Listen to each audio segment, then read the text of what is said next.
നമുക്കൊരു വെണ്ടയ്ക്ക കറി ഉണ്ടാക്കാം. അതിന് വേണ്ടിയുള്ള കിഴങ്ങ്, ഉള്ളി, പൊയി എന്തൊക്കെയായിരുന്നു കണ്ട സാധനങ്ങളെല്ലാം കൂടെ എടുക്കുക. അതിന് മുന്നേ ഈ എണ്ണ ചൂടാക്കിയിട്ടുണ്ടല്ലോ, നമ്മൾ വെണ്ടയ്ക്ക ഒന്ന് ഇളക്കിയെടുക്കുക. അപ്പം എന്ത് പറ്റും, ആ വഴുവഴുപ്പങ്ങ് മാറിക്കിട്ടും. അപ്പോൾ ഒന്ന് ഇളക്കി കുറച്ച് ഉപ്പ് ഇട്ടേരെ. നിങ്ങൾക്ക് മുളക് പൊടിയൊക്കെ ഇട്ട് താല്പര്യം ഉണ്ടെങ്കിൽ ഇടാൻ കേട്ടോ. ഞാൻ ഉപ്പ് മാത്രമേ ഇട്ടുള്ളൂ.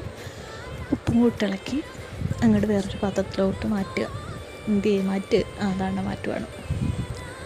അങ്ങനെ വേറൊരു പാത്രത്തിലോട്ട് നമ്മളത് മാറ്റി. എന്നിട്ട് ആ എണ്ണ ബാക്കിയുണ്ടല്ലോ, ആ എണ്ണയ്ക്കകത്തോട്ട് കുറച്ച് കടുക് ഇങ്ങോട്ട് ഇടുക. കടുക് പൊട്ടട്ടെ. എന്നിട്ട് എപ്പോൾ കറിവേപ്പില വീഴും. കറിവേപ്പില വീണു. കറിവേപ്പിലയും കൂടെ ഇട്ട് കഴിയുമ്പോൾ ഇപ്പോൾ ഉള്ളി വീഴും. ഉള്ളി വീണിട്ടുണ്ട് കേട്ടോ. അങ്ങനെ ഉള്ളി ഇട്ടിട്ട് അങ്ങോട്ട് ഇളക്കുക. എന്നിട്ട് നമ്മളെല്ലാവരും പറയുന്ന പോലെ ഉള്ളി വഴലാൻ വേണ്ടിയിട്ട് കുറച്ച് ഉപ്പുപൊടി അങ്ങോട്ട് ഇടുക. എന്നിട്ട് അതും അങ്ങോട്ട് ഇളക്കുക. ഇളക്കി ഇങ്ങനെ ഇരിക്കുമ്പം കളറിങ്ങനെ മാറി വരും. അങ്ങനെ കളർ മാറി വരുമ്പോൾ പിന്നെ കുറച്ച് കട്ട് ചെയ്ത് വെച്ചേക്കുന്ന ഉരുളക്കിഴങ്ങ് ഇടുക. പൊട്ടാറ്റോ ഉരുളക്കിഴങ്ങ് ഇട്ടിട്ട് വീണ്ടും അങ്ങോട്ട് ഇളക്കുക. എന്നിട്ട് കുറച്ച് മഞ്ഞൾപ്പൊടി ഇട്ടിട്ട് അങ്ങോട്ട് ഇളക്കുക. പിന്നെ കുറച്ച് മുളക് പൊടി ഇടുക. പിന്നെ കുറച്ച് മല്ലിപ്പൊടി ഇടുക. നിങ്ങളുടെ വീട്ടിലുള്ള പൊടികളെല്ലാം നിങ്ങൾക്ക് ഇടാം. ഞാൻ എൻ്റെ കയ്യിലുള്ള പൊടികളൊക്കെ അങ്ങോട്ട് ഇട്ടു. മഞ്ഞൾപ്പൊടി, മുളക് പൊടി, മല്ലിപ്പൊടി ഇട്ടിട്ട് അങ്ങോട്ട് ഇളക്കുക.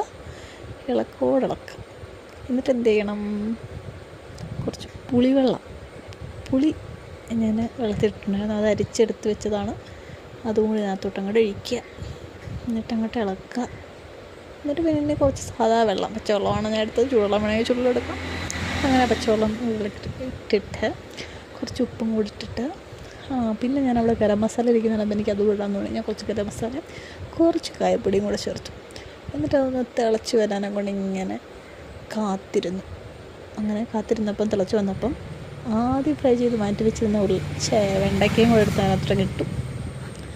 പിന്നെ അതിൽ കിടന്നങ്ങോട്ട് മിക്സാക്കി ഞാൻ കുറച്ച് നേരം അടച്ച് ഭദ്രമാക്കി വെച്ചു. എവിടെ അടപ്പ് വന്നു അടച്ച് അങ്ങോട്ട് വെച്ചു. സെറ്റ്. ഇത് കഴിഞ്ഞപ്പോൾ അതിങ്ങനെ കുറുകി വെണ്ടയ്ക്കക്കറി റെഡിയായി.